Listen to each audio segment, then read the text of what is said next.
اللهم صل وسلم وبارك على سيدنا محمد أشرف الخلق وعلى آله وصحبه أجمعين. صباح الخير على عيونكم جميعا، صباح الرضا، صباح المحبة، صباح التفاؤل، صباح الحمد والشكر لله. ربنا يسعد أيامنا وأيامكم جميعا يا رب العالمين. النهاردة بقى جاية لكم بفيديو خفيف كده، أتمنى يا رب يعجبكم. يا ريت لو أول مرة تشوفيني تنزلي تشتركي في القناة وتفعلي زر الجرس على الكل عشان يوصلك إشعار بكل فيديو جديد أنا بنزله. نصلي ونسلم على سيدنا محمد كده ونشوف الفيديو بتاعنا فيه ايه.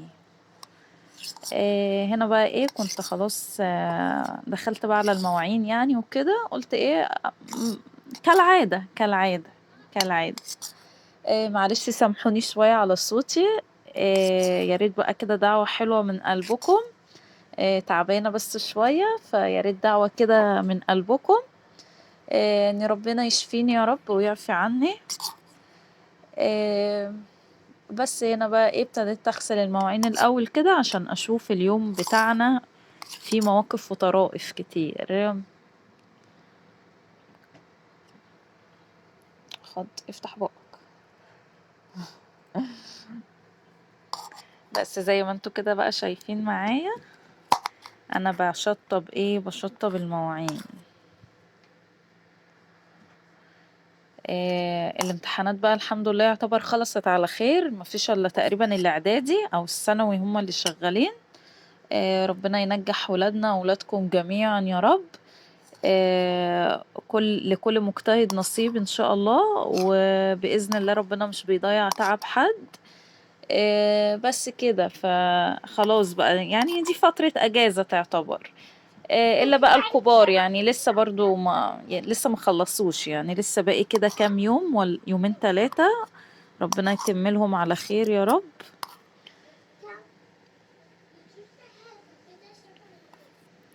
بصوا انا لما ببقى تعبانة مش ببقى عارفة اتكلم بجد، يعني انتوا بقى ايه، اعذروني ماشي. بس النهاردة بقى ايه، ده كان الصبح ماشي. بس الولاد بقى ايه مش عاوزين يفطروا جبنة وكده، فقالوا لي ايه احنا عاوزين بطاطس محمرة. رحت عملت لهم طاسة كده، قلت ايه يفطروا بيها، لسه ده بداية اليوم، احنا لسه بداية اليوم، لسه اليوم طويل طويل ما تقلقوش. بس إيه، هنا برضو لميت الغسيل اللي كان عندي. غسيل بيتكون، دول غسلتين غسلتين، يعني غسلة ملايات لوحدها وغسلة هدوم صغيرة لوحدها. فقلت ايه اقعد اخلص منهم كده، برضو مش عارف اكتر حاجة تقيلة على قلبي تطبيق الغسيل، لا بجد يعني.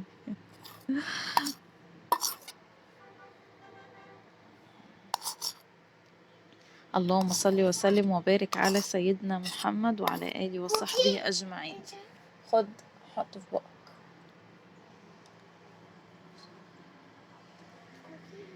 ياسين أنا بصور ها.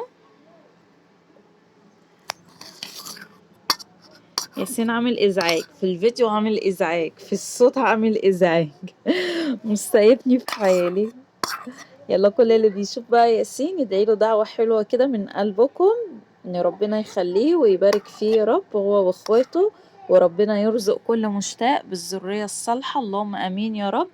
كل اللي في نفسه حاجة ومحققهاش ربنا يحقق له اكتر ما بيتمنى كمان. آه، ادعوا دايما ربنا، دايما استغفروا ربنا كتير. لان كلنا مش معصومين من الخطأ، يعني كلنا اكيد كلنا عندنا ذنوب، ما فيش حد معصوم من الخطأ. وانا بقول لكم كده انا مش شيخة خالص خالص خالص، يعني انا عندي ذنوب كتير وبعمل ذنوب كتير زي اي حد، محدش في الدنيا معصوم. ولكن استغفار كتير، اذكري ربنا كتير، كل ده بيرفع. آه يعني بيقل، يعني ربنا بقى بيبدل الذنوب بتاعتنا حسنات وحاجات من دي كده. وغير كده الاستغفار هيخلي عندك راحة نفسية، هيخلي عندك استقرار نفسي. آه ه يعني هيخلي عندك مفيش كرب. مجرد ما تضيق الدنيا معاكي بسرعة وتتقفل، هتلاقي ربنا بيبعتلك من اي حتة، ربنا بيفكها من اي حتة ما تعرفيش ازاي. يعني دايما خلي توكالك واعتمادك كله على الله، وما تفكريش في بكرة. بكرة ده بتاع ربنا، محدش عارف، ممكن يجي بكرة ده احنا ما نكونش موجودين، يعني فاهمة يعني. ربنا يدينا ويديكم يا رب طولة العمر، ولكن يعني بجد التفكير بيرهق الإنسان يعني، ومش هتغيري حاجة يعني، مفيش حاجة بتتغير. اللي عاوزه ربنا هو اللي بيتكتب في الآخر وهو اللي بيكون. فأنا مؤخرا أخدت بالكم من مؤخرا بقيت فعلا، لأن أنا حسيت إن أنا من كتر التفكير بتعب، يعني نفسيا جسمانيا كده بتعب. لا، ومفيش حاجة بتتغير، فخلاص ارضي بالأمر الواقع، ارضي باللي ربنا قسمهولك. اعرفي انك مش هتاخدي مهما عملتي، مش هتاخدي اكتر من نصيبك ومن اكتر من اللي ربنا كاتبهولك. دايما خلي توكلك على ربنا، اعتمدي دايما على ربنا، دايما اذكري ربنا، الجئي لربنا، اشكي ربنا، هتلاقي ربنا معاكي وسندك في كل حاجة. هنا بقى كنا خلاص دخلت اعمل الغدا. هنا بقى حطيت ميه مغلية، ودي بقى مكرونة مشكلة. قلنا نعمل كشري المصري، حد عارفه؟ اكيد كلنا عارفين، احنا اسكندرانية بس ده كشري مصري، ده اخدينه من الكهروية. بصوا بقى، انا بحب اسلق كل حاجة لوحدها صراحة. انا جربت مرة ان انا اسلق الرز على المكرونة على العدس على مش عارفة ايه. انا عن نفسي يعني مع احترامي للكل، آه، فكرة سيئة جدا، ما عجبتنيش. حسيت حاجة مستوية وحاجة لأ، حاجة معجنة، طعم كده مش متناسق مع بعض، ومفيش طعم لكل حاجة. تحسي كله خلطبيطة بالصلصة على بعض، ما تفهميش بتاكلي ايه. فلا، انا احب اسلق المكرونة لوحدها، اعمل الرز بشعرية لوحده، اعمل العدس لوحده، ووقت التقديم اغرف من كل حاجة في نفس الطبق. هنا بقى انا قطعت خلاص، سلقت المكرونه المشكله سباكيتي على عقل على خواتم على اقلام، سلقتها، وسلقت العدس ابو جبه. هنا بقى قطعت بصل حلقات رفيعه خالص، وبعد كده رشيت عليه معلقتين نشا عشان يتقرمش كده معايا ويبقى محمص كده. وبصي ممكن يقعد يعني، انا الكشري ده قعدوا يعني اليومين، يعني انا عامله كميه اليومين. الاكل اللي بيبقى ينفع ان انا ابيت منه لتاني يوم، احنا بناكل منه تاني يوم على طول، سواء بقى كشري، سواء طبيخ، سواء عامله صينيه مكرونه بشاميل.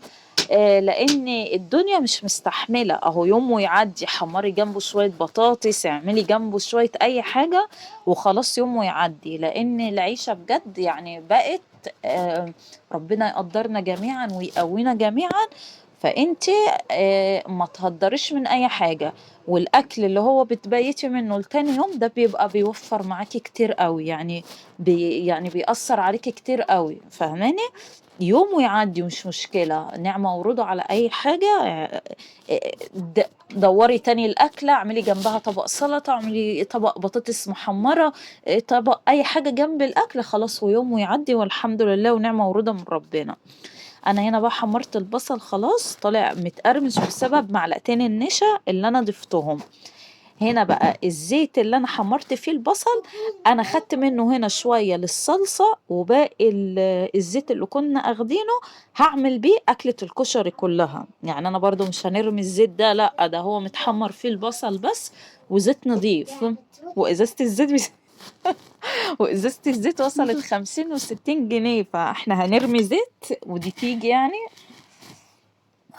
بس هنا بقى حطيت صلصة طماطم الأول، صلصة علب، وشوحتها الأول كده شوية عشان أطلع منها المادة الحافظة، وبعد كده حطيت صلصة طماطم. قعدت بقى أحط البهارات بتاعتي، كزبرة، كمون، ملح، فلفل، واحدة مرقة. طعمت يعني إيه الصلصة بتاعتي. تمام كده. هنا بقى جبت حلة، بصوا ده بصل اللي واقع في الزيت ده مكان تحميرة البصل، ده هيدي بالعكس، هيدي طعم احلى للاكل يعني. انا بستخدم نفس الزيت اللي انا حمرت فيه البصل. هنا بقى هشوح، جبت كده شوية نص كوباية شعرية وحمرتها. بصوا صراحة دي أنا مش شعرية، يعني أنا ما كانش عندي شعرية، يعني مش هوقف الأكل عشان أعمل رز بشعرية. رحت مكسرة شوية مكرونة سباكيتي صغننين، ونزلت بيهم على الرز، وبقوا بالظبط كأنهم شعرية. يعني كان عندي على الحظ كيس مكرونة كده سباكيتي رفيعة جدا عاملة زي الشعرية. فأخدت منها شوية وابتديت إن أنا أحمّرهم مع الرز، بقوا بجد كإنها شعرية بالضبط. بس هنا بقى خلاص عملت برضه يعني يا دوب كوباية رز، واحدة على نُص كوباية شعرية. بُصّوا ده بصل، ده ما فيش منّه مشكلة يعني ماشي، بس وحطيت الملح وخلاص بقى إيه، هاسيبه يستوي. كده الأكلة أهي خلصت معايا بكل سهولة، يعني ما أخدتش أي وقت. هنا بقى نعمل اللي هي الدقة دي بتاعة الكشري اللي كلنا عارفينها. هنا حطيت معلقة توم، وحطيت معلقة كمون، وهانزل بشوية خل وشوية مَيّة. تمام كده. دي بقى الدقة اللي بتتقدم في المحلات مع الكشري، بجد امشوا على الخطوات دي هتاكلوا أحلى طبق كشري أكلتوه قبل كده. أنا هنا ما عملتش حمص لأن كان عندي مسلوق جاهز في الفريزر، يعني كان عندي شوية كان مسلوق جاهز في الفريزر يا دوب، بس هنزله في شوية مية سخنين كده عشان يرجع تاني يبقى كأنه فريش. وبعد كده خلاص احطه على الطبق على طول على التقديم. بصوا انا الطاسه الصغننه دي يعني انا مخليها لاي حاجه حراقه، بحمر فيها فلفل، اعمل فيها شطه، اعمل فيها اي حاجه حراقه، يعني دي مخصصه لكده ما بستعملهاش غير لكده، فاهمين؟ لاني لو حمرت فلفل مثلا في طاسه بطاطس او في زيت البطاطس خلاص الزيت باظ، لاني اطفال صغيره اللي هتاكل والزيت كله هيبقى حراق بقى فمحدش هياكل منه يعني، فاهمين؟ فانا مخليها الطاسه دي كده، هي طالع عينها بس مش مشكله. هنا نزلت بمعلقتين زيت وعليهم معلقتين شطة، شوحتهم شوية وبعد كده حطيت كبشة من الصلصة اللي احنا عاملينها وشوية مية. دي بقى الشطة اللي بتتقدم برضو مع الكشري، احنا لازم بنعمل ايه، محتويات الكشري كلها. شفتوا بقى الأكلة دي تستاهل إن هي تبات يومين، لأن هي كذا حاجة بتتعمل فلأ يعني. خلاص تعبتي يوم ووقفتي ارتاحي بقى تاني يوم، اعملي بقى حاجة جديدة، شوفي وراكي حاجة، خلصي حاجة وراكي، يعني خلاص اهو يوم وطلعنا منه من المطبخ. بس هنا بقى حطيت شوية زيت كده في الطاسة، وهنا معايا معلقتين توم وعليهم معلقة كزبرة ومعلقة كمون وشوية خل، يا دوب نزلت بيهم تشويحة كده أقل من التشويحة ريحتهم طلعت. ونزلت بالكبدة اللي معايا دي يعني ربع كيلو كده، ربع كيلو كبدة، بس هي هتتقدم كده فوق الأطباق مش عاوزاها كتير يعني. بس هبتدي بقى احط ملح وفلفل، انا هنا مقطعه فلفل، بس الفلفل ده حامي، انا هبتدي احطه على جنب عشان برضو الولاد. يعني بص انا حطيته في اخر تكة للكبدة، انا حطيته على جنب لو تلاحظوا، عشان الولاد اديهم اطلع لهم في طبق على جنب من اللي هو ما فيهوش فلفل ده، ما يبقاش حراق عليهم يعني ما يبقاش حامي عليهم. شفتوا بقى؟ بس هنا خلاص انا كنت خلصت وابتديت بقى ايه، اغرف الاكل. كانوا هنا بقى العيال جاعوا خالص، ابتديت بقى اغرف كده. هنا بقى باحط اهو من المكرونة اللي هي المشكلة اللي احنا عملناها دي كلها سلقناها مع بعض، وابتدي احط كبشة رز كده. انا بحب في الكشري زي ما بيتباع، في ناس بقى بتحط الرز اكتر وشوية مكرونة، لا هو اساس الكشري هو اساسه مكرونة. فانا حطيت مثلا الضعف مكرونة ونصهم عدس ونصهم رز، فاهمين؟ عدس بجبة. مش عارفة صراحة بقى في الدول التانية اسمه ايه، اسمه عدس بجبة اكيد. بس ابتديت بقى احط من الصلصة بتاعتي، كانت خلاص اتسبكت وتقلت وبقت جميلة اهو.